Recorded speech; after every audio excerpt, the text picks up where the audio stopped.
সম্মানিত আশিকের রাসূলেরা,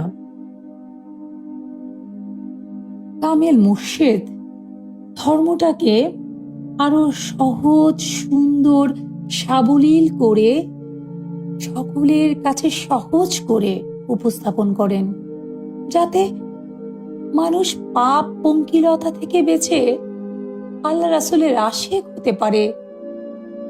নিজের মনের ভেতরের পাপ কামনা গুলো আস্তে আস্তে পাপের আকাঙ্ক্ষা তার মুছতে থাকে, কমতে থাকে। নিয়মিত ফাইজে গোলামিতে আস্তে আস্তে পাপ কাজে অনাসক্তি তৈরি হয়। মন ব্যাকুল বেকারার হয়ে যায় মুর্শিদের প্রেমে, দয়াল রাসূলের প্রেমে।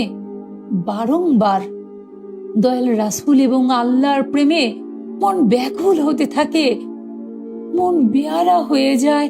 দুনিয়ার সব কিছু তার কাছে হালকা তুচ্ছ মনে হয় মুর্শিদের প্রেমের কাছে, দয়াল রাসূলের প্রেমের কাছে, আল্লাহ প্রেমের কাছে।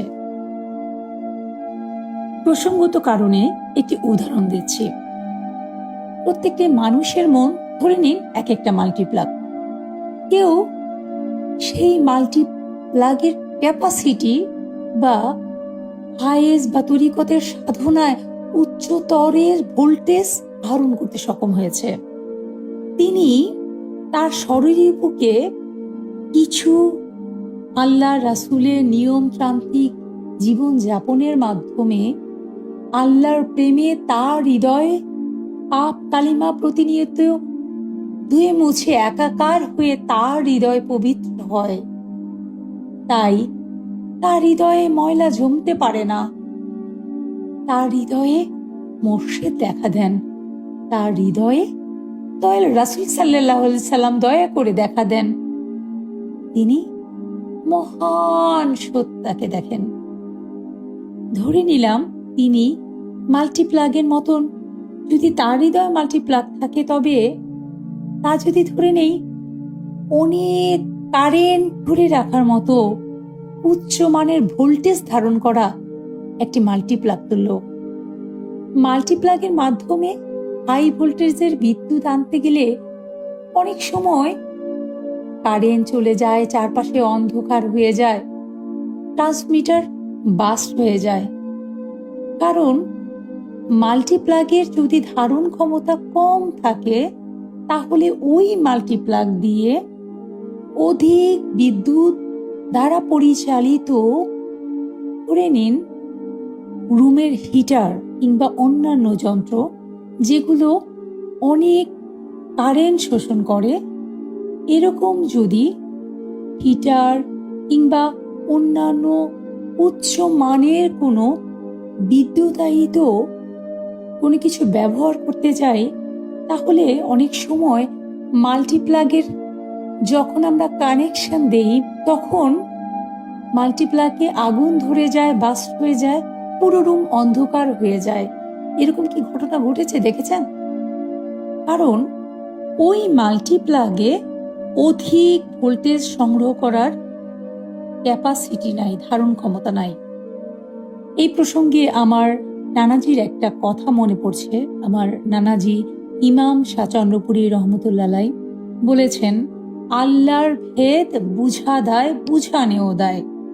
যিনি দেখেন আর যিনি দেখেন না, দুজন কি কখনোই সমান হতে পারেন? যিনি জন্মান্ধ, তিনি কি করে লাল, হলুদ, কমলা, বেগুনি রঙের পার্থক্য বুঝবেন?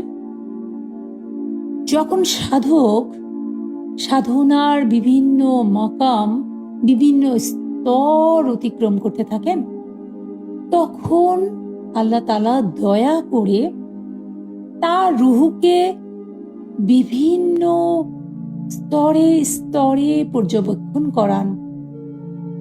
অনেক সময় তারা টাইমকেও ট্রাভেল করেন, যার কারণে তার জন্মের আগের ইতিহাস, নবী রাসূল এর জীবনে ঘটে যাওয়া ইতিহাস এবং পরবর্তীতে কি ঘটতে যাচ্ছে, তাদের হৃদয়ে তা উদ্ভাসিত হয়। তারা আত্মার বিভিন্ন এই সফরে আত্মার ম্যাচুরিটি হয়।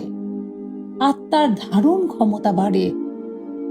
তার রুহের মধ্যে যখন সাধনার দ্বারা মুর্শিদে কামেলের সংস্পর্শে থেকে তার আত্মার যে খারাপ দোষ ত্রুটিগুলো আছে, নফসানিয়াত আছে, বিপতাড়িত কর্মগুলো আছে, যখন তিনি মুর্শিদের কামেলের সুনির্দিষ্ট পন্থায় একটা ধারাবাহিক সুনিয়ন্ত্রিত জীবনমালার মধ্যে দিয়ে গমন করেন, কিছু আমল করেন, কিছু বিষয় থেকে দূরে থাকেন, তখন আল্লাহ তাআলা দয়া করে তার রুহকে আস্তে আস্তে উন্নত থেকে আরো উন্নতর স্তরে উপনীত করতে পারেন। যদি আল্লাহ চান তার রুহকে সময়ের আগে পরে সৃষ্টি তত্ত্বের, আল্লাহ তত্ত্বের অনেক বিষয়ে তাকে দেখান, বোঝান, তিনি উপলব্ধি করেন, তিনি অনুভব করেন, তার রুহের ক্যাপাসিটি তখন বেড়ে যায়। তখন আল্লাহর যাকে দয়া করে এই মাকামগুলো দয়া করে সফর করান, তার ক্যাপাসিটি অনুযায়ী তিনি আল্লাহর তরফ থেকে অনেক দিক নির্দেশনা পেয়ে সেই মোতাবেক কাজ করেন। তাই তার প্রত্যেকটা কথার মাহাত্ম্য সাধারণ মানুষের বোধগম্য হওয়ার কথা নয়। কারণ সাধারণ মানুষ ওই মাকামগুলো সাধনার দ্বারায় তার চরিত্রের ওই দোষ ত্রুটি তো দূর করতেই পারে নাই, এবং ওই পর্যায়ে সাধনা করে তার রুহের ওই মাকাম, ওই অবস্থা, রুহের ওই ম্যাচুরিটি তিনি লাভ করেন নাই। তাই আধ্যাত্ম জগতের অনেক বিষয় এবং আল্লাহময় জগতের অনেক বিষয় এবং অলি আল্লাহগণ কেন কোথায় কি কথা বলেন, কি কেন করেন, তা কিন্তু তিনি বুঝবেন না। এই কারণে আমার নানাজির কথাটা মনে পড়ছে যে আল্লাহর ভেদ বুঝা দেয়, বুঝানেও দেয়। যিনি দেখেন, আল্লাহ দয়া করে যাকে অনেক বিষয়ে বোঝান, দেখান, অনুভব করে, সেই শ্রেণীর আশেক আর সাধারণ জাকেরের চিন্তা চেতনায় কখনো এক হবে না। কারণ পিএইচডির সুপারভাইজার যিনি আর ক্লাস 1-এর স্টুডেন্ট যিনি, দুইজনের জ্ঞান কখনোই সমান হবে না। মহান রাব্বুল আলামিন দয়া করে আমাদের সকলকে এলমে গায়েব, এলমে মারেফাত বুঝার সুযোগ করে দিন। সকলের হৃদয়ে ওই ধারণ ক্ষমতা দিন, যাতে সর্বসাধারণ দয়াল মুর্শিদকে ধারণ করার মাধ্যমে মারিফতের আলো দ্বারা নিজেদের হৃদয়কে আলোকিত করতে সক্ষম হন। আমিন।